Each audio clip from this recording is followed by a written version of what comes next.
Pocket FM. To unlock all the episodes, click the link in bio. They said the Dark Howler's alpha was cursed, that any woman who touched burned to ash. I was hidden, half human, half ghost. The attic girl no one remembered. He wasn't supposed to smell me. But the moment Alpha Damon crossed the threshold, his head snapped toward me. He didn't see a servant that night. He smelled his mate. The world went silent. His eyes went black. But when he touched me, I was burned alive. Not with fire, but with recognition. And I just knelt there in my own blood, praying the most powerful alpha in North America wouldn't hear my heart screaming his name. He called me his, and in that moment I knew two things. He was my mate, and the man I feared would become the one to burn kingdoms for me. I didn't know my scent would unravel him, that his mate, his doom, his destiny, was the Omega they'd beaten to the edge of death. Talia lived in the shadows, beaten, starved, shoved into the attic like trash. Her days were spent scrubbing, serving, surviving. Her nights were spent curled on a moldy mattress with a tattered copy of Cinderella, the last piece of a life stolen long ago. She knew fairy tales didn't come true, not for her. Her inner wolf had gone silent years ago, snuffed out by malnutrition, abuse, and pain. Without it, she was nothing more than a human in a world of predators. Why had her inner wolf abandoned her? Was there any force on Earth, fire, war, love, that could bring it back? She woke from another day of hard labor, aching from her beating. There were whispers through the pack, electric, hushed, breathless. A visitor was coming, Alpha Damon, leader of the Dark Howlers, fiercest pack in the realm. He was the most powerful alpha in all of North America. Women threw themselves at him, rulers feared him. He could seduce a she-wolf with a glance or tear out a man's throat just as easily.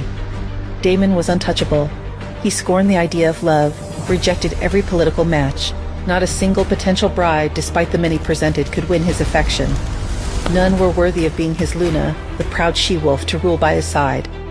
Love was a distraction, an attempt to tame him, and Damon would never be tamed. Still, there were those who tried. Alpha Edward, leader of the Red Moon Pack, was desperate to secure his political power.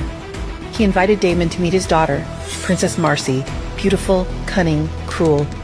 She intended to make him hers. Talia feared their union. Would Marcy succeed where so many others had failed? Would Marcy's cruelty only intensify as Luna to such a powerful alpha? One day, Alpha Edward's personal Omega comes running up to me while I'm making lunch and tells me the Alpha wants to see me in his office right away.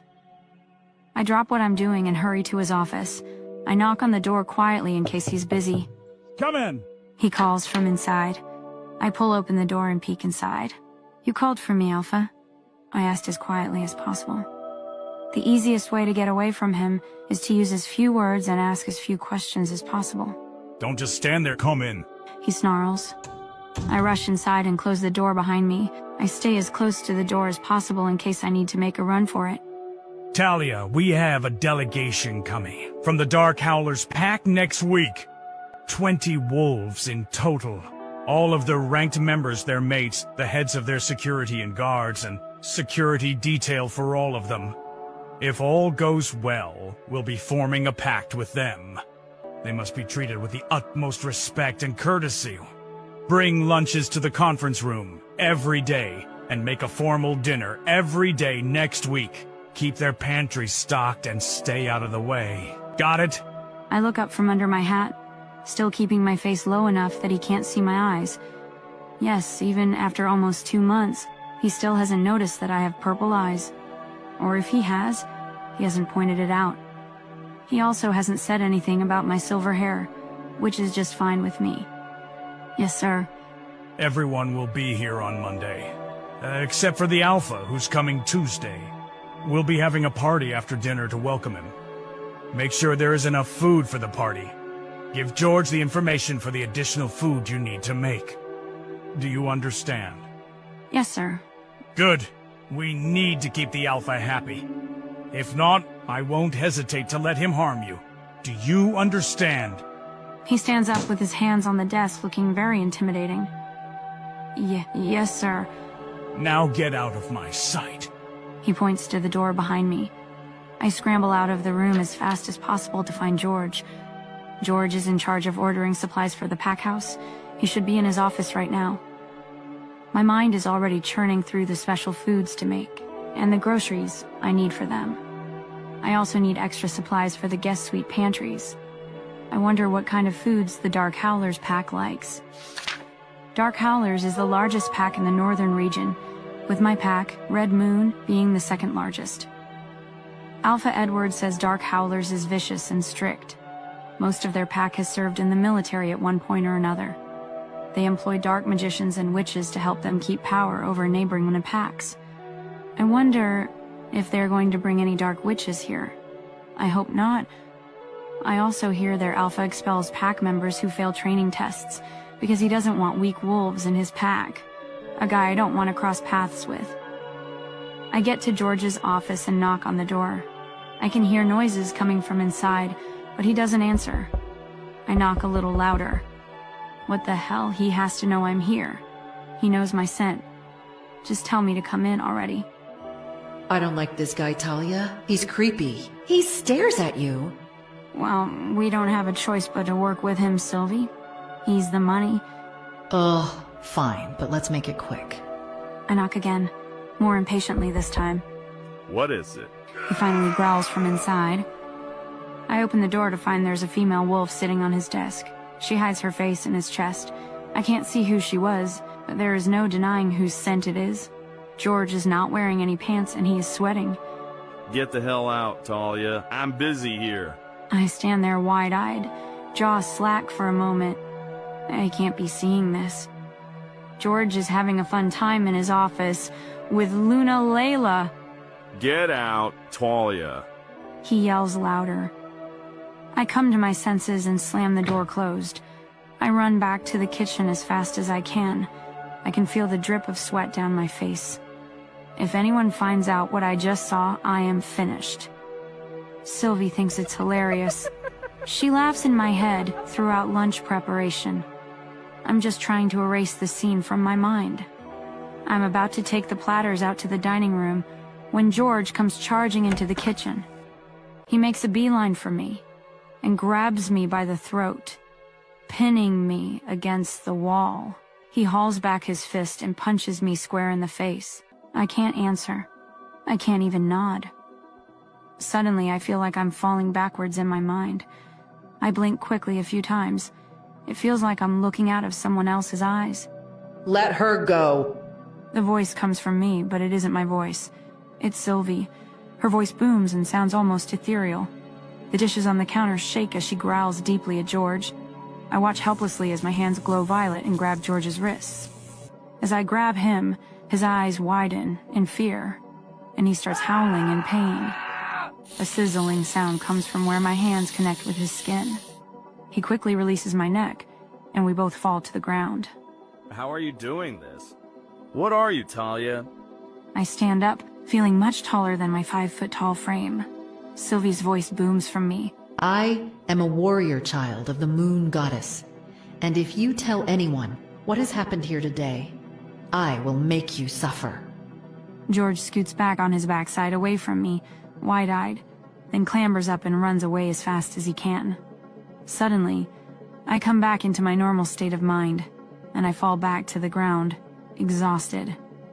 My hands are no longer glowing, but they feel like they are on and full of static electricity.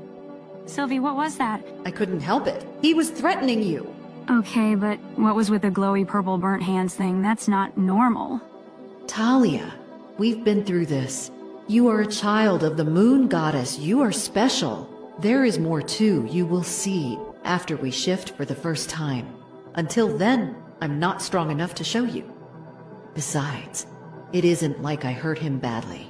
His wolf will heal him before he is back in his office. I do. Wait, you mean the moon goddess is my actual mom? Like she gave birth to me specifically? Not just like mother of all werewolves because she created us a gazillion years ago? That's what I've been saying since I came. It's not my fault. You didn't believe me. Sylvia's already healing me from the break, but my face is going to be bruised for a couple of days. I pull my hat down low so no one can see the bruises, then pick up the first 2 platters and rush out to the dining room.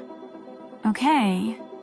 Well, if you're able to do that to George, how come you can't do it to Alpha Edward or Marcy? Well, I think it happened one time before, but I wasn't fully in control then. I can't do it now because he's your alpha. I can't go against what he says. I can't attack your alpha or his daughter. I concede. I don't want to argue with her. I'm just trying to figure out the rules. I'm in uncharted territory here. I mean, it's cool territory, but I don't know what our limits are. Once all the platters are out, I make a list of all the extra supplies I need and put it in the box hanging outside George's office. That way, I don't have to face him again. I clean up the dining room after lunch and still have about 45 minutes until I have to start dinner. I decide to go to the stock room and put supplies on the pantry cart for later. As I work, I hear someone clear their throat behind me. I look up to find Marcy standing uncomfortably close to me. Can I help you with something, Marcy?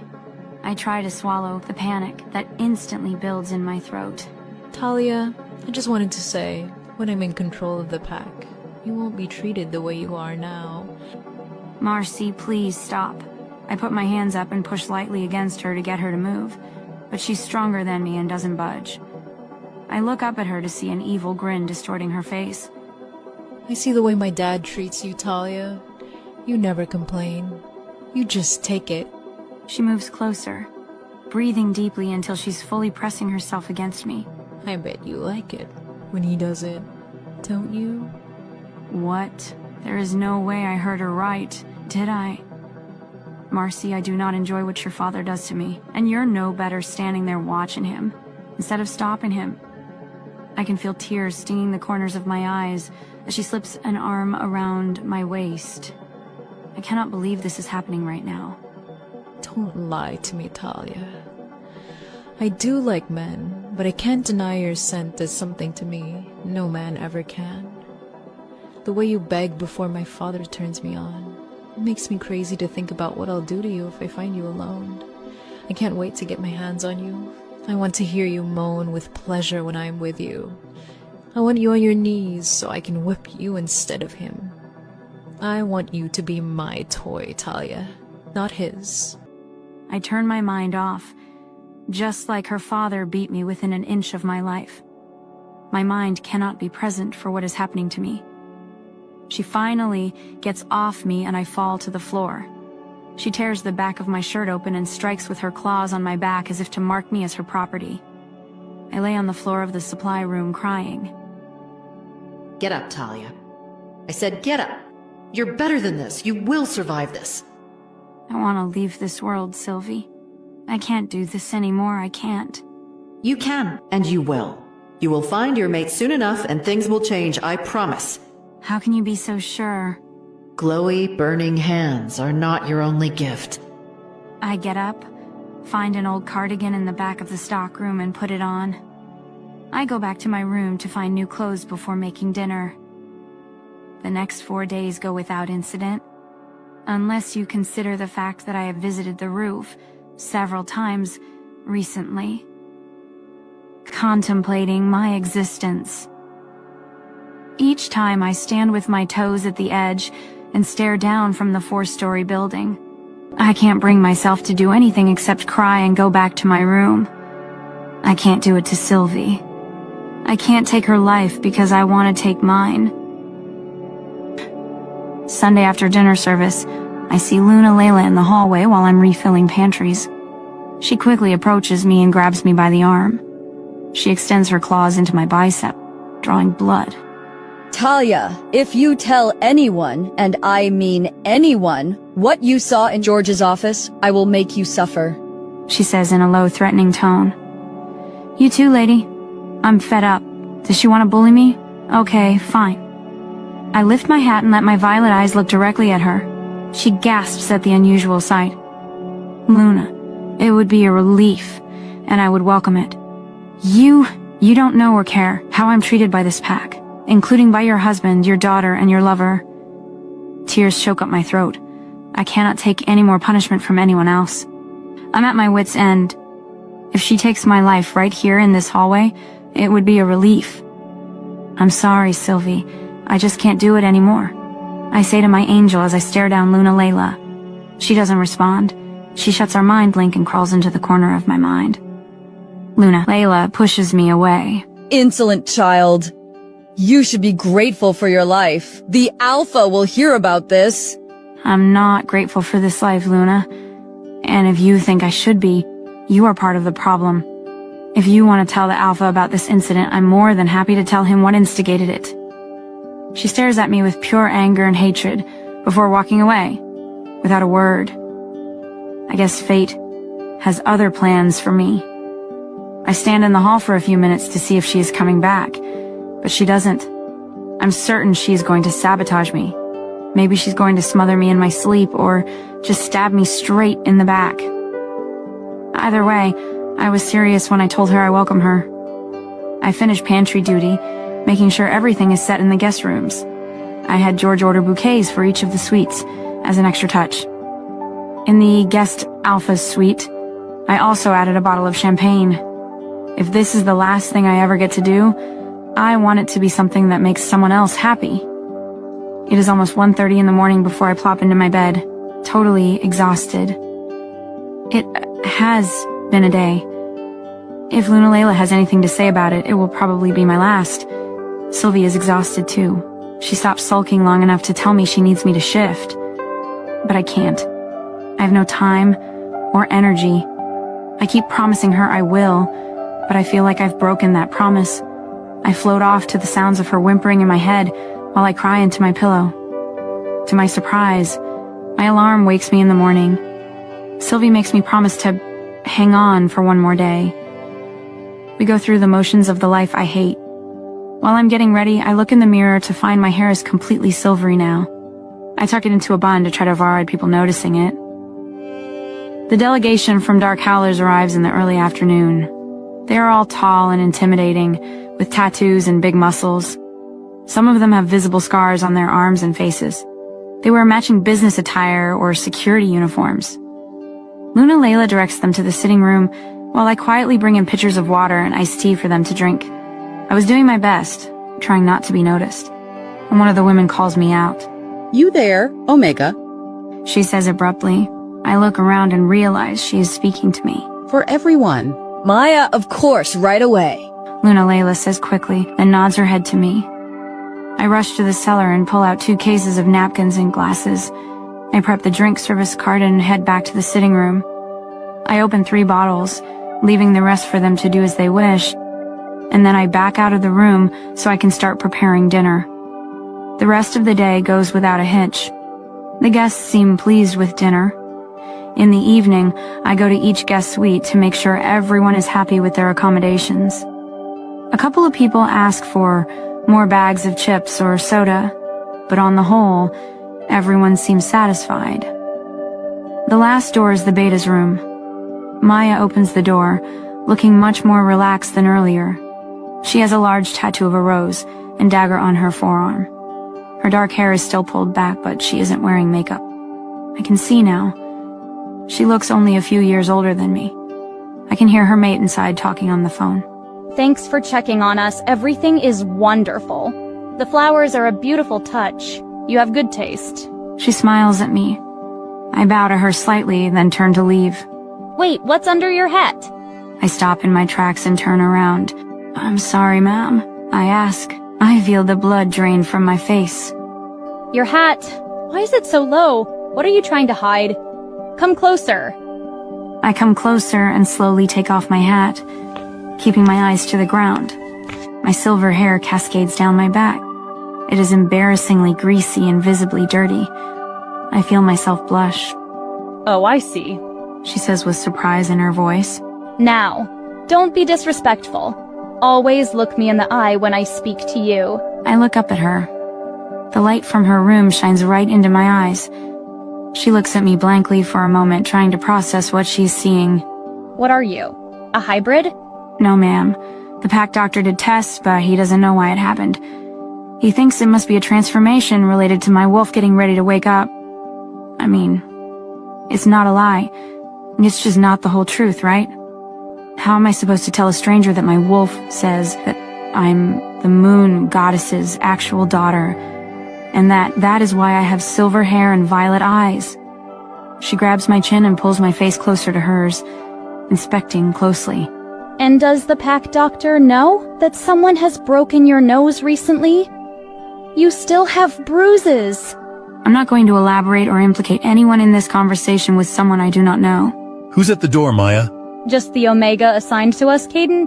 What's your name again? It's Talia, ma'am. I'm not an Omega, though. I'm just a servant. Her name is Talia. She picked out my beautiful flowers. She's still talking to her mate, but she hasn't taken her eyes off me as if she's trying to size me up for some reason. Her brow furrows slightly as she stares. She's making me self-conscious. That's nice. Ask her if I can get bubbly water in the refrigerator. No problem, ma'am.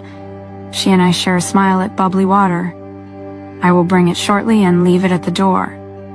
Thank you. Oh, and Talia, if those bruises aren't healed by tomorrow morning, find some powder. Alpha Damon does not tolerate seeing injuries like that. Yep, yes, ma'am. I run to the stockroom, get 4 bottles of San Pellegrino and put them in front of the door, then run away as fast as I can. 1 million questions run through my head. Would their Alpha be angry for being weaker than other wolves, even if I was not part of his pack? Was she going to tell Alpha Edward about my unusual features? Was she going to call him out for letting someone break my nose? I mean, lady, if you think that is bad, I got some news you're not gonna like, and then I'm dead meat by your Alpha, for sure. Alpha Edward comes down later and whips me for not having all the items our guests wanted. By morning, Sylvie has still not been able to fully heal me. I'm in so much pain. Everything is a struggle. Cooking, carrying breakfast trays, leaning over to clean tables. Every move causes scabs to open and bleed, making the back of my shirt damp with blood. Maya makes eye contact with me a couple of times. She can tell something was wrong but doesn't say anything. For some reason she can't explain, Sylvie is bouncing around in my head all morning. The beta is so nice. I can't wait to meet the Alpha and Luna. Sylvie is bouncing around in my head all morning. The beta is so nice. I can't wait to meet the Alpha and Luna. Sylvie, come on. We're not going to get to meet the Alpha and Luna. We're going to melt into the wallpaper and pretend we don't exist. I want to meet them. Okay, well, I hate to disappoint you, but you're going to be disappointed. Layla comes in while I'm prepping lunch to let me know that Alpha has arrived. And I need to make lunch for him as well. There is no Luna. He doesn't have a mate. And according to Layla, he's handsome. Not that it matters to me, because I'm going to be wallpaper. I don't want him to notice me at all. I take the trays to the conference room. Alpha Damon is not there, but there is a spot at the table where he is supposed to sit. I leave his meal at the empty seat. Everyone from the Dark Howlers pack politely thanks me as I lay out plates in front of them. Their manners betray their intimidating features. No one from the Red Moon pack says a word to me as I serve them. I collect the trays and walk out quietly. Layla lets me know she will clean the plates so I can focus on dinner and food for the party. I go to the kitchen, but need a minute to collect myself before I get started on dinner. I go out the back door and stand on the stoop.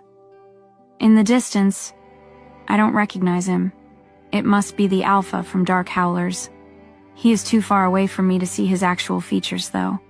All I can see is a tall figure with dark hair and a suit. It smells like... I swear, it smells like coffee or dark chocolate. This guy was a mocha drinker. I laughed to myself at the thought of the big bad Alpha of Dark Howlers sipping on a mochaccino. I make a 4-course meal of Caesar salad, bacon-wrapped shrimp appetizers, beef Wellington with braised Brussels sprouts for the main dish, and a key lime pie for dessert. I also make bruschetta, tomato fritters, mini calzones, assorted veggie trays with dip, and chocolate truffles to serve for the party. I finished the desserts and veggie trays between breakfast and lunch, so there was less for me to worry about now. I realized Sylvie's advice of finding happiness in cooking has helped me enjoy making this dinner. Maybe because I'm serving people other than my pack, or maybe it's because I'm making special food, not just the regular stuff I make for the pack. Either way, I don't mind my work today. I felt a sense of pride in it. There are servers for dinner service since it's a formal event. I stay in the kitchen and make sure everything is plated, and going out the door in perfect condition. I'm in the zone. I peek out from the kitchen after each course is served. People seem to enjoy the food, which is a relief. I notice Alpha Edward is getting pretty drunk. Luna Layla keeps taking his glass away from him, but he keeps ordering the Omegas to give him more. The dining room is extra crowded, so I don't get a better look at Alpha Damon. Maya sees me peeking out from the kitchen and gives me a wink and thumbs up. I smile and give a little wave before pulling my head back. I help the servers take the party food to the tables at the edges of the ballroom. I also make sure the bars in the corners are fully stocked.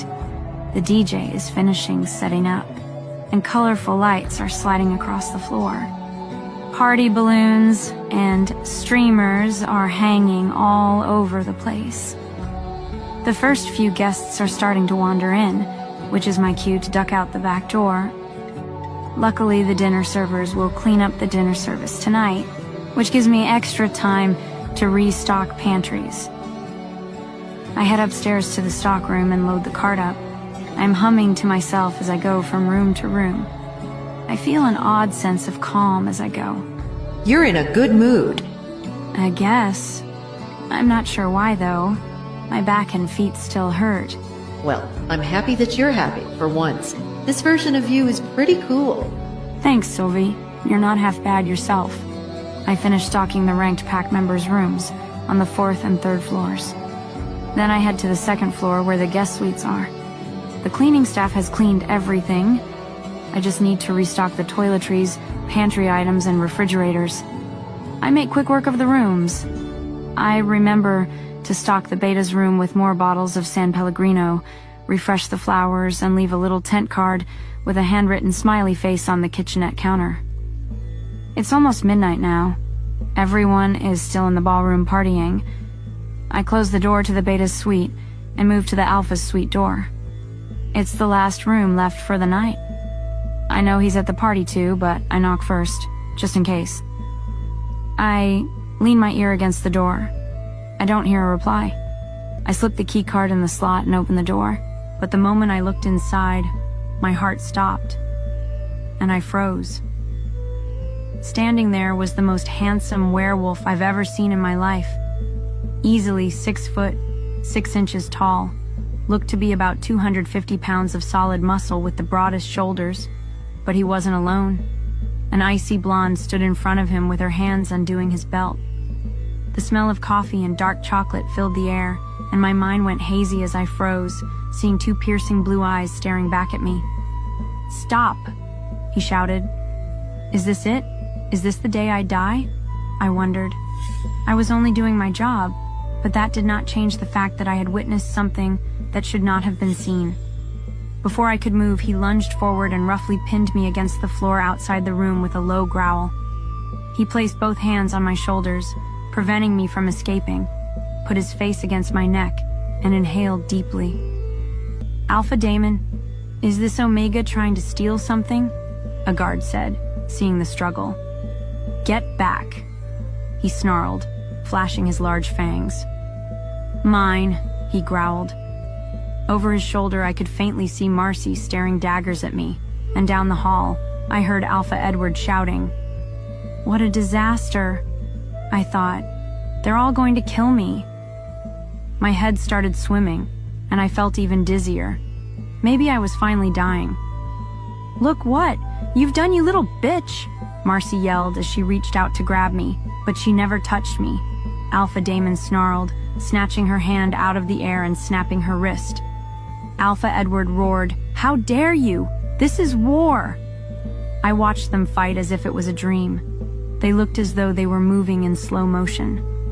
Alpha Edward yanked Marcy, pulling her back as Damon snarled at them.